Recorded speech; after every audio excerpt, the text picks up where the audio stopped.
Westminster College in Fulton, Missouri is host to famous men of two nations. President Truman and Winston Churchill are here to turn the next hour into an historic event that made headlines throughout the world.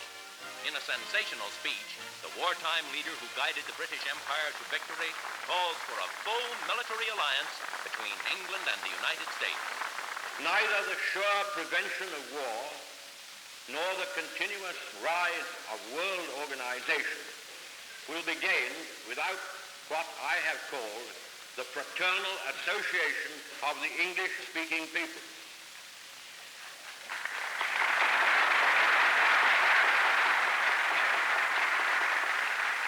This means a special relationship between the British Commonwealth and Empire and the United States of America. A shadow has fallen upon the scenes so lately lighted by the Allied victory.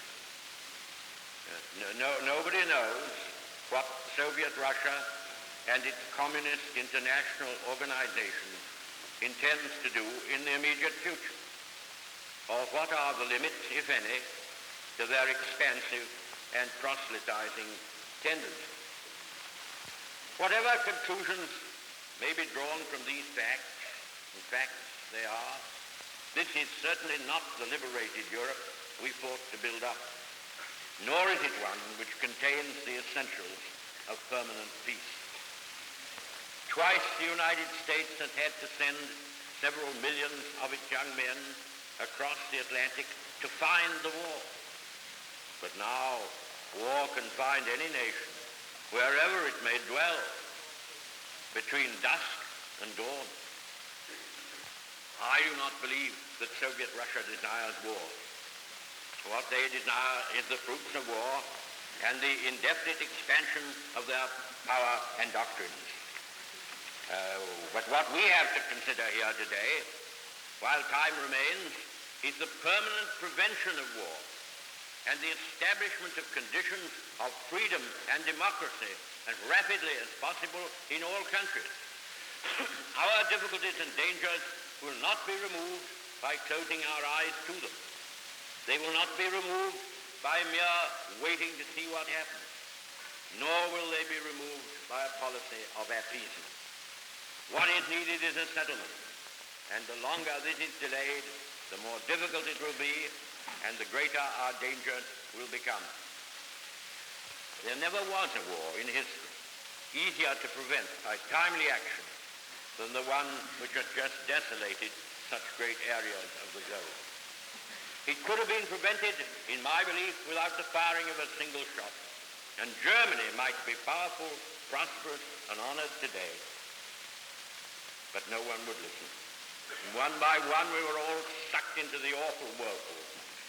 And surely, ladies and gentlemen, I put it to you, surely we must not let that happen again.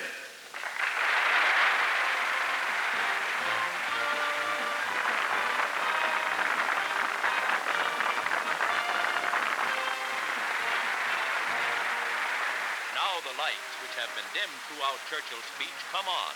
And for the 71-year-old statesman, new honors. Wearing his scarlet hood indicating an Oxford degree, Mr. Churchill receives the Doctorate of Laws from Westminster. And in a characteristically Churchillian vein, he climaxes a memorable day and informally thanks his audience. But I need scarcely tell you how profound is my love for this great, mighty nation and empire of the United States,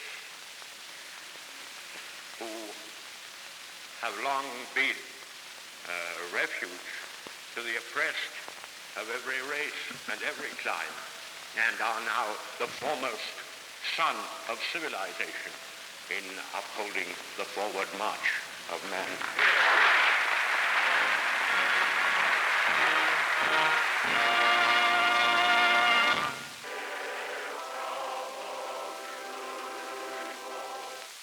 and on the next to be good.